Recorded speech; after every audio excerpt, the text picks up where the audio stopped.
Welcome to the Maverick Podcast. I'm your host, Kathy Rose. A big hello to all the Mavericks out there, the free spirits, the independent thinkers. I'm so glad you could join us today. We have a great, wonderful guest. We welcome back Pam Gregory, fabulous astrologer, good friend and colleague.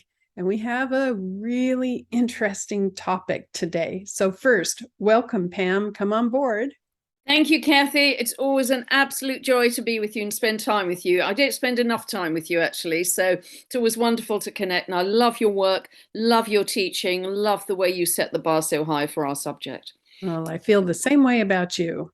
So here we are, and we are going to discuss today Neptune transits and solar arcs when people receive the Neptunian energy. We're going to talk about how you can use it therapeutically, what you can expect, how you can move it from the fuzzy feeling to the highest level. And Pam and I are both going through powerful Neptune transits right now, and both of us are receiving a Neptune solar arc. So here we are, both sharing this double whammy from Neptune, intense in our life right now. So I look forward to talking to you about this. Wonderful. So do I, Kathy. I'm sure it'll be inspired. I have a memory of you some years ago on a very important Neptune transit. That's when you began your mandalas. Exactly. And all the art you see behind me, and even the pillow is my artwork. That all started because of a Neptune transit and solar arc, very similar to what I have going on right now. Wow. Okay. Yeah. So look how inspiring it can be. Well, and one of the things that can manifest due to Neptunian influence is heightened creativity. It's like creativity presses forward and needs to manifest. Are you feeling that? Yes, very much. And people keep telling me they can see a third book in my aura that is waiting to manifest. Gee, thanks. But yes, something is bubbling and fermenting for sure. And I think different people will be drawn to different types of creativity. I mean, you're very visual, Kathy, so it may be music, it may be poetry, art, writing, whatever it is. Just see what draws you at this time, I'd say. Yeah. And the interesting thing, I vividly recall back when Noel Till was alive and my good friend, and I was going through the Neptune transit, what was it, 12, 13, 14 years ago? And I was so confused because typically the reaction most people have when they first start to feel the Neptunian energies raining down upon them, typically people feel confused, fuzzy, spaced out, unclear. Have you had moments of that too? Yeah. And often tiredness because it's conjunct my sun. The transit is conjunct my sun, so the sun is your energy. So yeah, very, very tired, very low energy. It can often be an energy wipeout, can't it, on sun or moon, but a productive one. Well, one of the purposes, I think, of a Neptune transit is to regroup. What's so interesting, Neptune doesn't want to be grounded. It wants to stay in the ethereal, it's evanescent, it's abstract. It doesn't want to come down into the practical world. So doing practical things during a Neptune transit or solar arc has more challenge. You have to really focus and try hard, but we have to do the physical world unless, you're in a monastery and you're lucky enough to be on the mountaintop just meditating the whole time. Yeah, absolutely. With so little earth in my chart, Kathy, I'm not very practical to begin with, so that's made it doubly difficult. Yeah. But I think one of the wonderful things about a Neptune transit is we are so used to, particularly in the Western world, wanting to push forwards to achieve. Push forwards, that's been our programming, that's been how we've lived our lives. We've always got to have a goal and push forward. And for me, with 3 planets also in Aries, including Mars, there's been a lifetime habit of pushing forwards. And that's really shifted to acknowledging that I have to be in a much more yin and receptive state, a sense of surrender and not pushing, not forcing, and just waiting for what drops in without expectation, actually. Exactly. Again, the regrouping period. I find in all the years I've been doing this, the clients who are type A, ambitious, driven, achievement-oriented people are the ones who have the most powerful and often traumatic reaction to the initial stages of a Neptune transit or arc. And they call me freaked out. Oh my God, what's going on? Am I losing it? I feel lazy. I just don't feel motivated anymore. I'm not on top of, the ambition, the driving forward. So the type A people get this opportunity to learn flow and surrender and regrouping and moving in a different way. Because I think if we think of this from a Maverick point of view, if we think of what is Neptune trying to achieve, what's the benefit to us from a Neptune cycle? Because, when I read things on Google, things on podcasts and posts on social media, everybody just talks about the negatives. Neptune comes in and does harm. It makes us spacey. It makes us wiped out. And you don't read what is the objective? What is Neptune trying to achieve? And I think that there is, a strong link to selflessness and charity and forgiveness and grace and unconditional love that is keyed to the frequency of Neptune.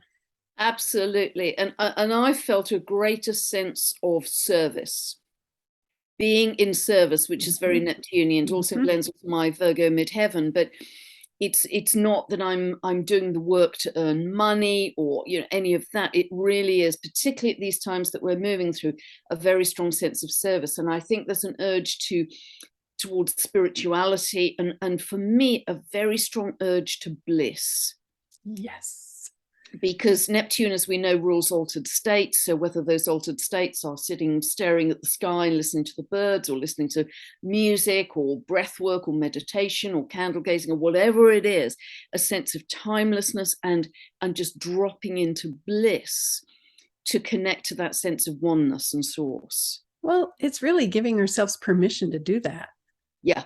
And one of the things when I am talking to clients, I will suggest you need to give yourself permission every single day to take, even if it's 10 minutes, even if it's 5 minutes, to bliss, or to look at the pretty leaves on the trees, or to just have moments where you drift and you space out and you flow. And, it's really taking this pounding intellectual energy focus that we have, especially here in the United States, but in a lot of the Western world, always thinking, always in the future, always gathering information, and it's dropping it down into the heart, into the sensorial, kind of focus. It's very different.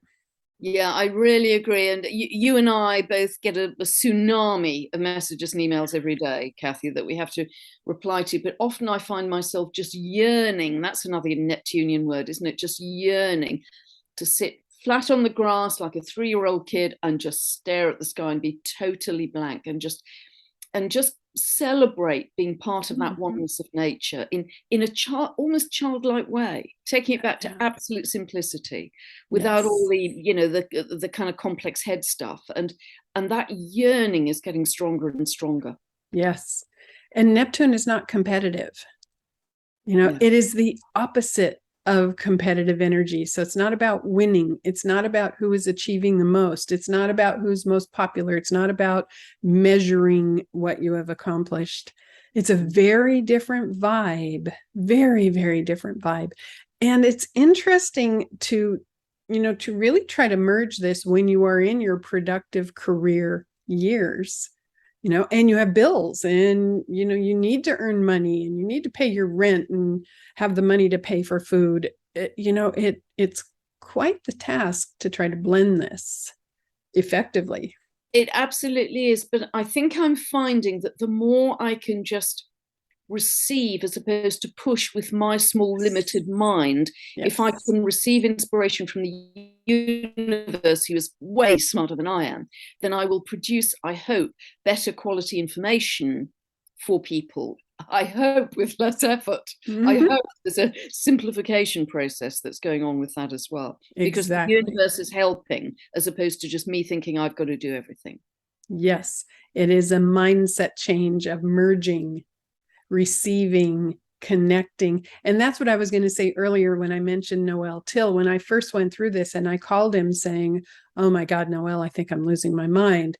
My house is a mess when it used to be perfect. I just don't feel motivated to get anything organized.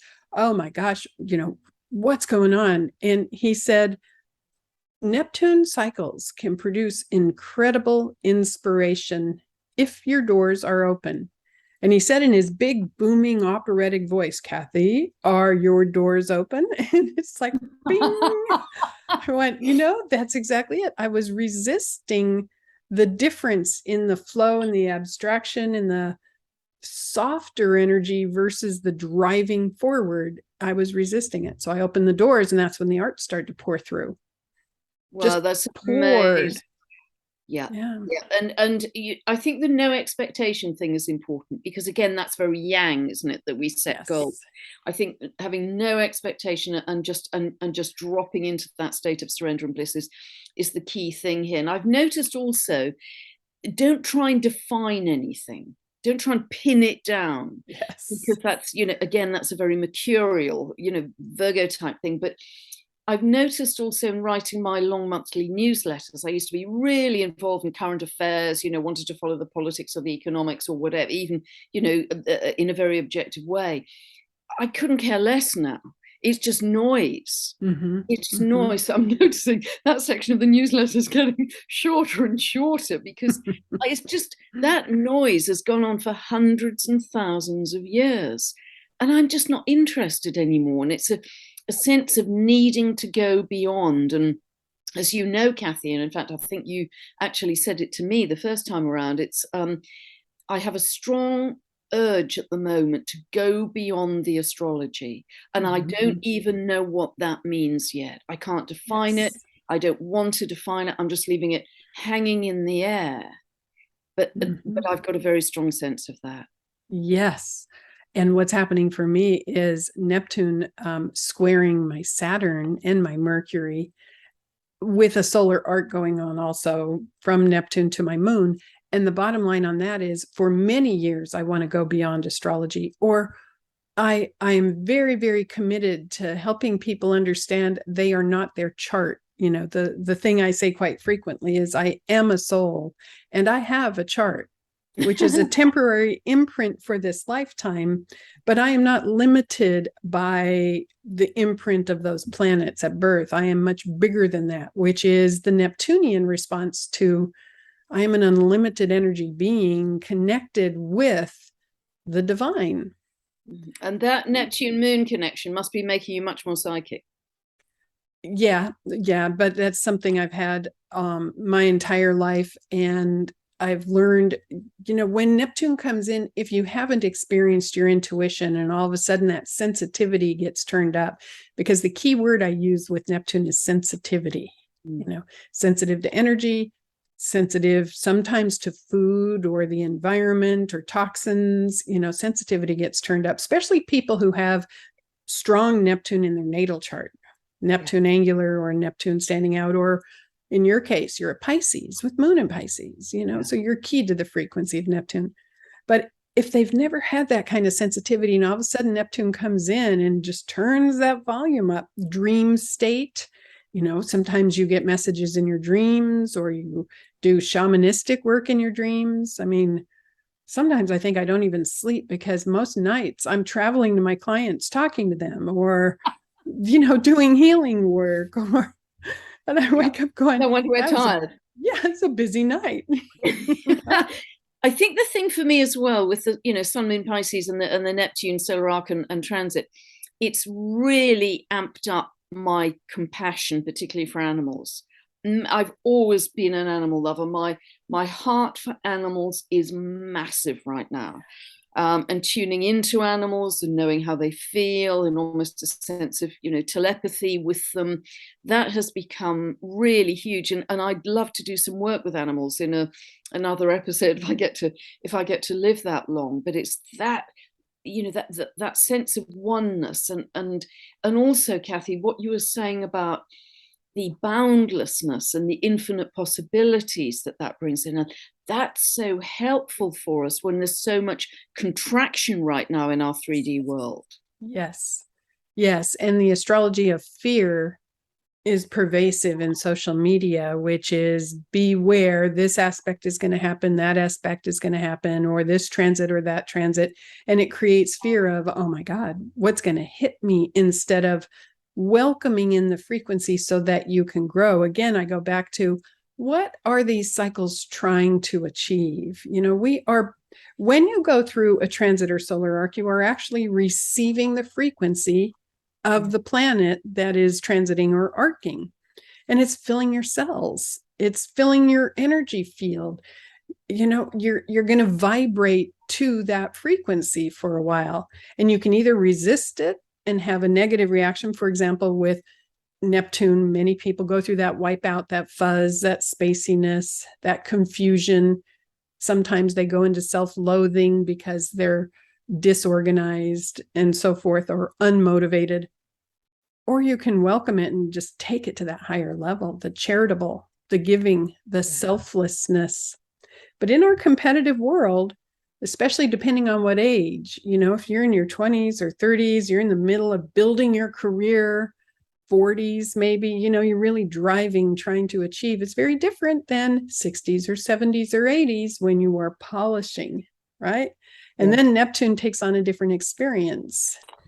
Yeah, absolutely, Kathy. I sense that greatly because of this dissolving of the egos, you say, dissolving of ambition as well, dissolving of drive, and it's almost welcome. Well, I'm finding as a Sun in Pisces, it's almost welcome to relax into.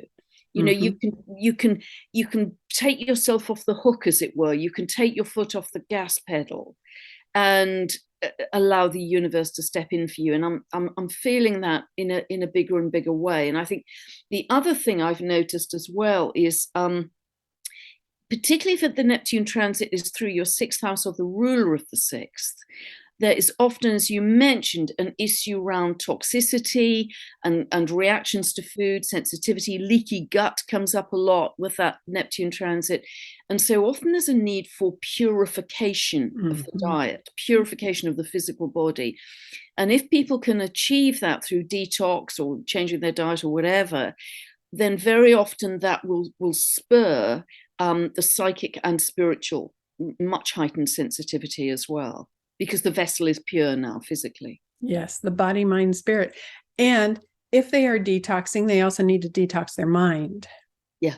Detox their beliefs, and in a way, it should begin with detoxing your beliefs, because you can detox your body all you want. But if you're still holding judgments and saying negative things like, oh man, she drives me crazy, or that person, or what's happening in the world makes me sick, these kinds of statements are putting out there to the world. Why would you want the world to make you sick or have somebody make you crazy? Detoxing the mind, especially if you're having Neptune aspecting Mercury, which the solar arc from Neptune to your Mercury right now is inspiring you to communicate all these beautiful things on a higher level now.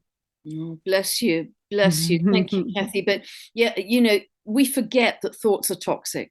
We forget. It's very interesting. It reminds me of Masaru Emoto's work that everybody's familiar with, because for people who aren't familiar, he asked people to send very specific emotions to samples of water, love, joy, gratitude, etc., and negative, hate, anger, jealousy, whatever it was, very specific emotions. And then the water samples were frozen and the subsequent crystals were photographed. And if the emotion was positive, they were exquisite symmetrical crystals. But if it was negative, they were distorted and ugly and asymmetrical. And if you consider our bodies are over 70% water, what are our thoughts doing to our cells in every moment? And, we forget what an impact consciousness has on matter and on our health in this case. Yes. I mean, and Neptune exposes us and helps us to understand the self-fulfilling prophecy and the other dimensional realms that we can't measure in the 3-dimensional yet, But, the self-fulfilling prophecy, be mindful what you tell yourself about a situation, because you get to be right. The co-creation, and you talk about that all the time with Pluto going into Aquarius, co-creating. But we're doing it on a daily basis all the time. Neptune opens the realm. Affirmations work extremely well all the time, but especially if you can hook in to the right affirmation or mantra statement when you're going through Neptune, it can really help, because you are engaging those higher levels when you do that. So sometimes when I'm talking to clients going through Neptune cycles, if they are resisting, we'll bring that up. And isn't that interesting? Your engagement is then with the universe rather than you as a small ego. Mm-hmm. And that's where the shift happens. Mm-hmm. And I've noticed even using the Hawaiian prayer of forgiveness, Ho'oponopono, has created absolute miracles in life. And again, it's just putting it out to the universe. And you don't even have to say that you're directing Ho'oponopono to that person or to yourself or to the city. It's just the whole thing. You're just stating that mantra over and over again to clear the energy around that whole interactional situation. And I found where I've been very, very upset about animals or something like that, and I just haven't known where to put the emotion. Where do I put all this compassion? Where do I put all this heart? Because there's nothing I can do rationally to solve this situation. Ho'oponopono and sort of putting it out to the universe it's almost been like a cosmic joke at times. How that's worked.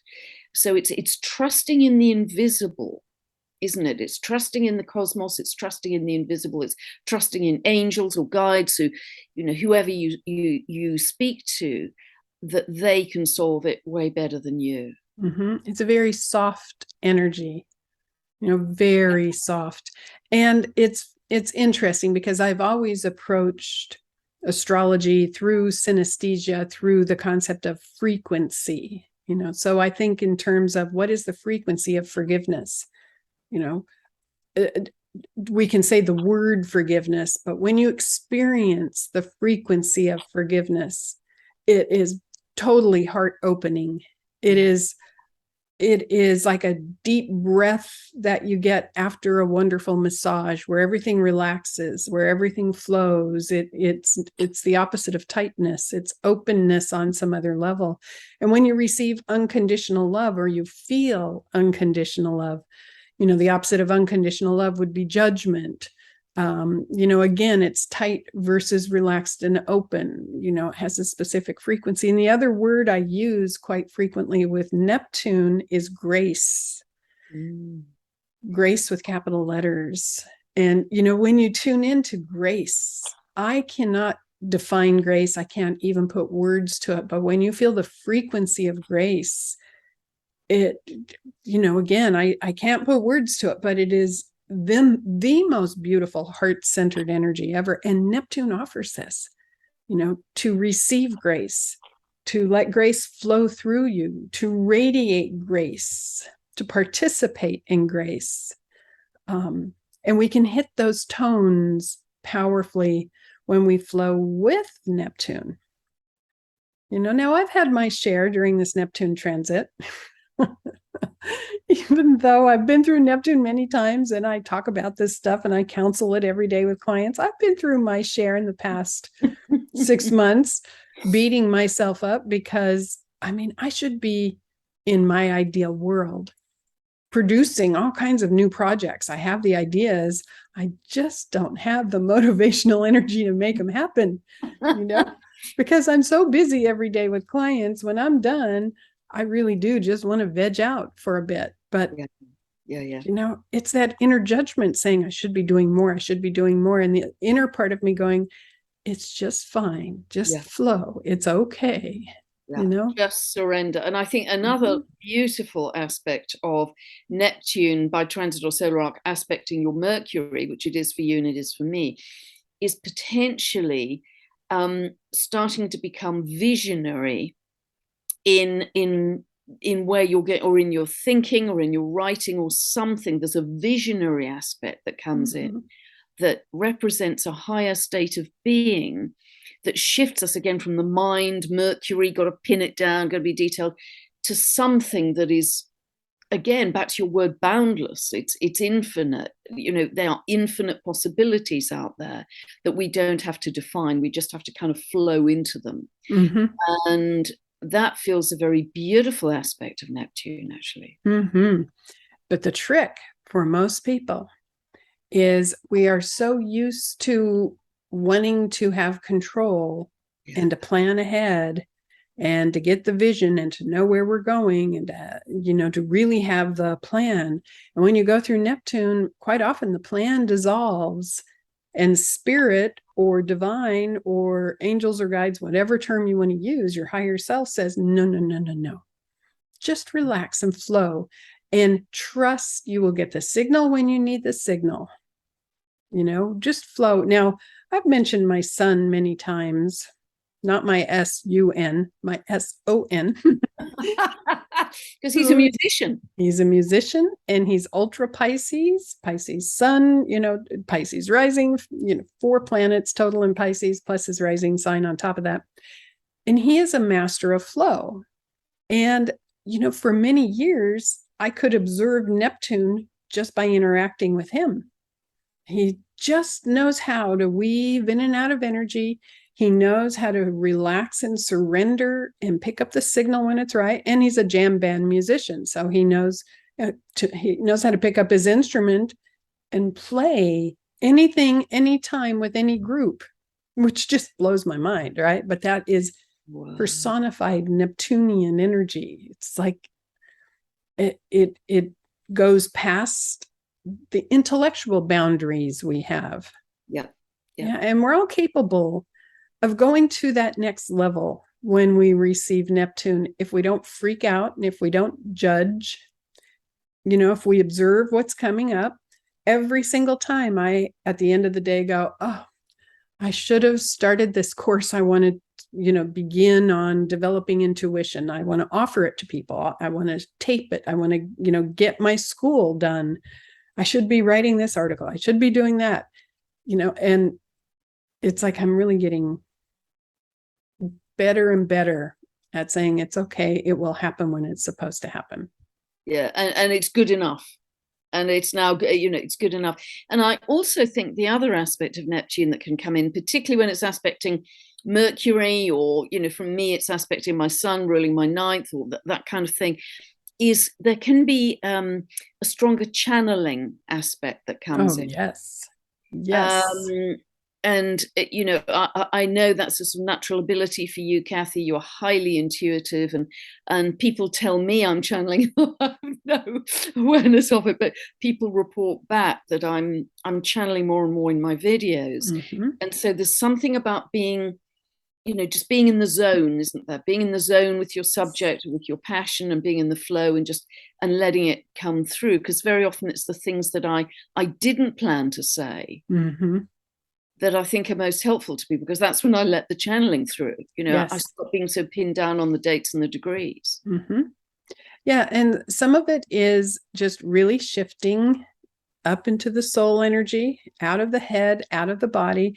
But a big portion of it is relaxing, really understanding the difference between tight control and the deep breath where you just relax and open up. That's a key part of it.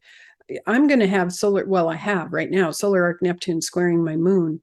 And when Neptune by transit or arc is aspecting your moon, conjunct, square, opposite, it's a very interesting experience, because the moon is what feeds your soul. The moon is your nourishment. It's what makes you fulfilled and happy. So Neptune aspecting my moon, I'm already feeling, what do I need to do to feel like I've had a gourmet meal for the soul? Where do I need to adjust my emotional, physical diet, spiritual diet? What nourishes me? Yeah. And this is also related to a sense of spiritual home as well. Mm-hmm. Yes. 100%. And where do you want to take risks to do that? Is it out of the norm? Are you going to be stepping into a new realm? Like when I started art, I mean, I knew nothing about art, never had one bit of art training. And, the way I could do it was to say, I'm doing this for me. I'm not doing it for others.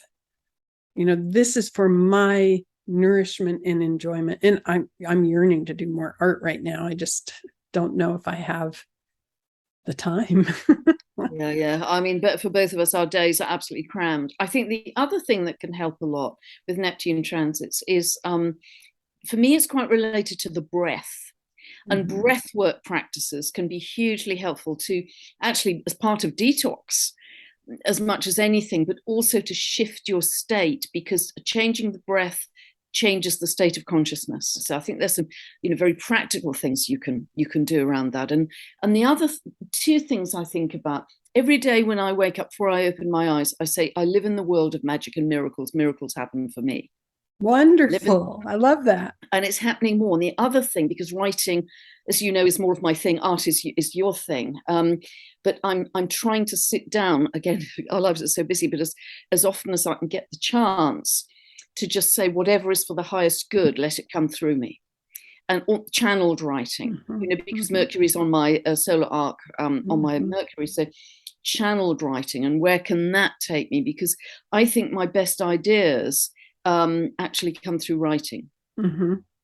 Yes, because you have Mercury at the Aries point. That's where you're supposed to be visible, communicating, sharing, writing. Absolutely. Yeah. And it's reaching into the unknown, reaching beyond the boundary of what we're used to, what is solid. Neptune is not solid, so it's reaching beyond what is solid and out into the unknown.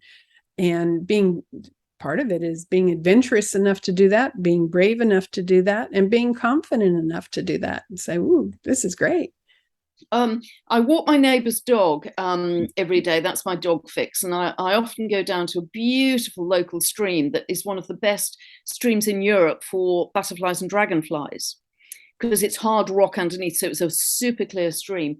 And there's never anybody there. I mean, the whole area there is completely deserted. So I'm just there. I'm just transported to somewhere that, again, I can't define, and I don't want to define, but that's a piece of magic in the day that is so deeply nurturing for my soul.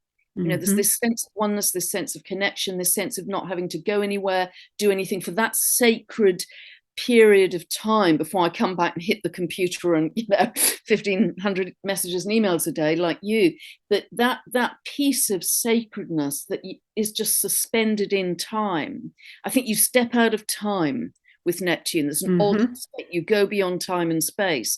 And partly that happens with the dragonflies at the stream. And a stream, of course, water, Neptune. Yes. You interface with other dimensions. And you and I have both had a very busy summer. While we were going through Neptune, you had your knee surgery, and I moved from our magical house in the woods, and we're now renting temporarily until we, buy a new place. But when I lived in the magical house in the woods with the moss and the fairies and the trees and the critters, I was absolutely on a daily basis communicating with the fairies, the devas, the angels, the nature spirits every day, with the animals. It was normal for me. So for me to talk to the moss fairies, I know other people might think you're crazy, woman, but it's like, that was just a normal thing. And there are those realms you communicate with.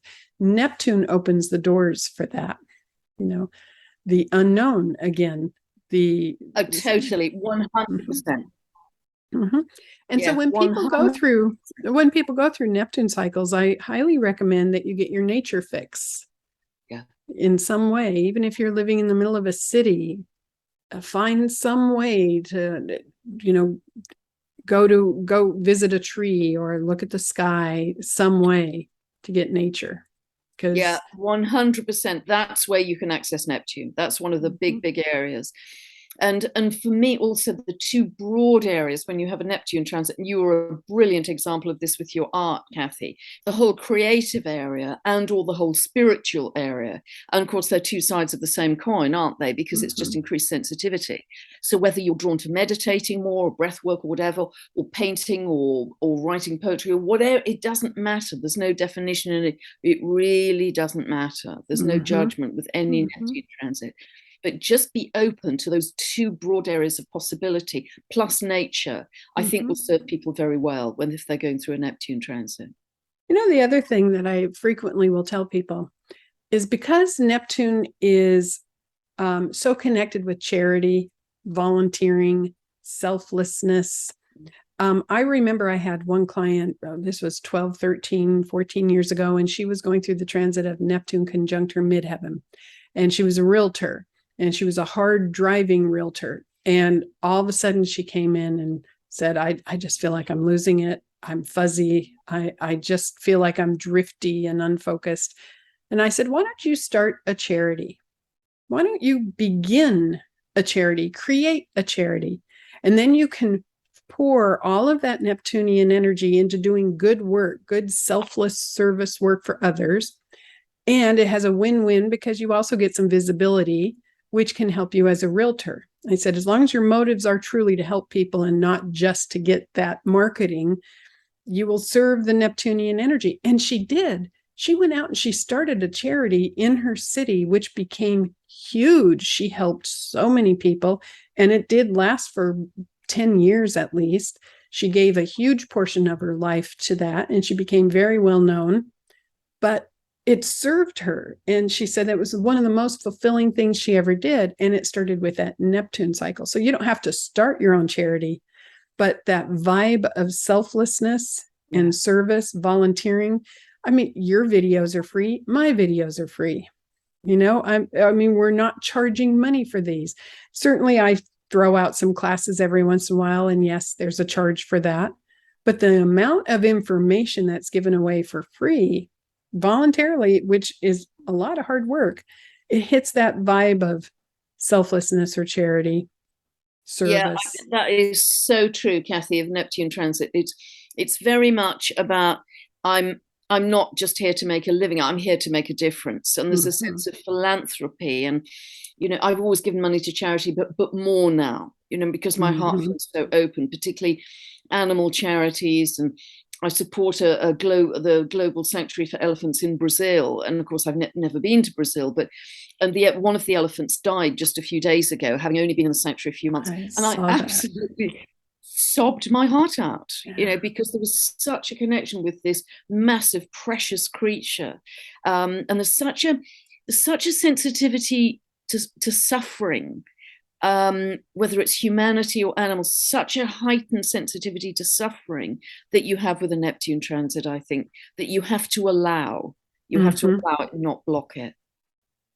Allow it and try to take it to the higher levels so it doesn't mire you down in only sadness. Yes. Yeah. And remember the vastness of the universe, the cycle of life, the connection we have to the divine. Otherwise, it can be overwhelming sadness that just spirals you down. Yeah. And that takes some practice, you know, but it's understanding during a Neptune transit. It's also understanding we are loved. We are supported. We are connected. There is a oneness that we have with the infinite intelligence, or whatever term you want to give it. You know, and at any moment when we need help, we can open up to receive it. It's always there. And that's part of the Neptunian experience too. I remember when I started making mandalas and started painting, having, you know, no idea how to do any of it. I remember standing in my garage, just putting my hands up and calling in the ascended art masters and saying, okay, this is what I want to create. Please work through me. And all I had to do is open the door, right? Just like Noelle said, I had to open the door. It was amazing. It was amazing. But, you know, that help is there. If people can relax and open and remember they are empowered enough to receive it. And that's part of what Neptune teaches, but that's grace, right? Yeah. That's grace. To receive grace means to open and relax.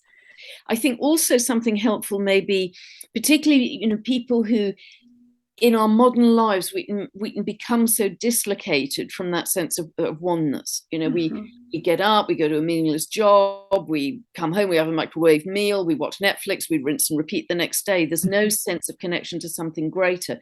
And so to find a sense of the sacred, to find a sense of the divine in life, even if it's throwing sticks in a stream for your neighbor's dog, have a sense of the divine and the sacred in life, however you do it. Nature is such an easy way to do it.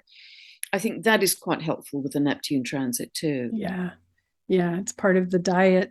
And again, if you are receiving a Neptune transit or arc, chances are you're going to have days where you feel fuzzy, where you doubt, where you struggle with it. But the point is, if you have those moments, or if you have the little dip, then you regroup, you get back on top of it, you take a deep breath, and you open up. But it is an adjustment.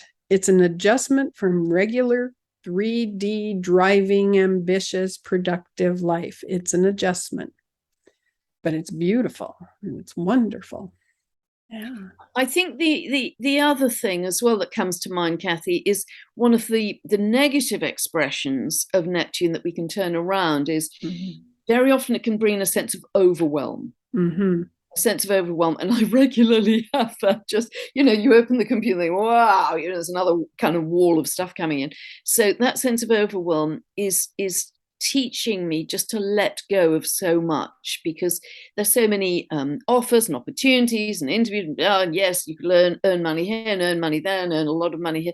I couldn't care less. I'm just not interested in that kind of drive anymore. It just doesn't matter. Yeah. And if we live in the real world, and depending on the situation, if you have to make a certain amount of money per month in order to pay your bills, then balancing all of this beautiful spiritual flowing Neptunian energy with the tasks that you have to get done on the practical plane, that's really the trick that most people are wrestling with. And the same with me, the same with you. We have emails we have to answer every day, clients we have to schedule, work we have to get done. But if you don't take those little moments to space out and, again, drift or flow, little moments, and it's amazing. It doesn't take as long as we think, 10 minutes of me reading a good book, or just listening to some good music, or just sitting and thinking and doing nothing. 10 minutes can totally refresh me. Then I can get back to work. But it's like multiple times per day I need to do that. And that's what most people forget. Do something, 5 minutes where you change your focus, where you step away, or you stand up and you stretch. 5 minutes, can refresh you. And of course, whether you're going through Neptune or not, I think that's important, but even more so with the Neptune cycle. To replenish. Yeah, absolutely. So because it's, then they don't happen that often. And so it's a shame to miss the opportunity they give us of that stronger connection to the divine, because it's very precious and it's very fine.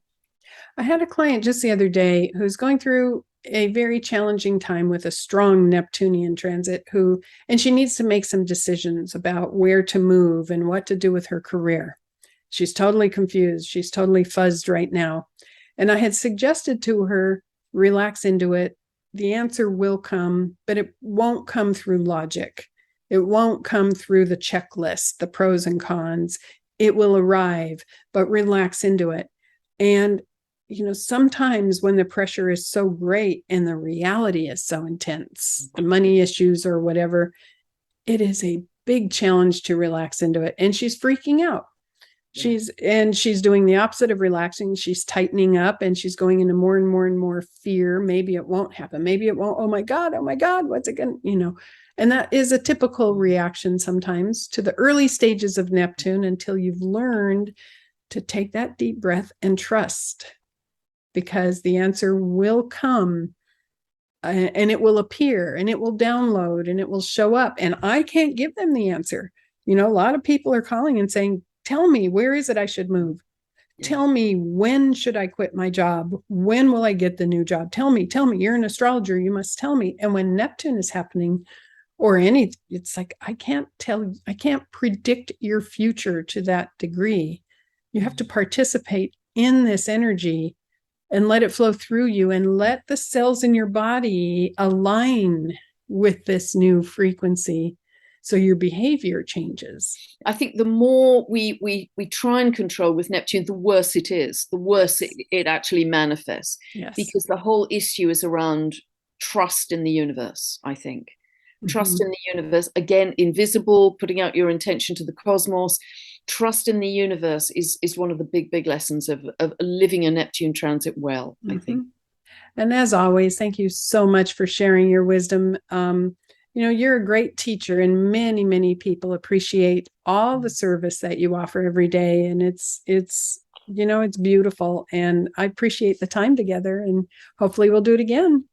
So always joyful, Kathy, and always defer to your level of knowledge. It's absolutely world class. So thank you for the opportunity.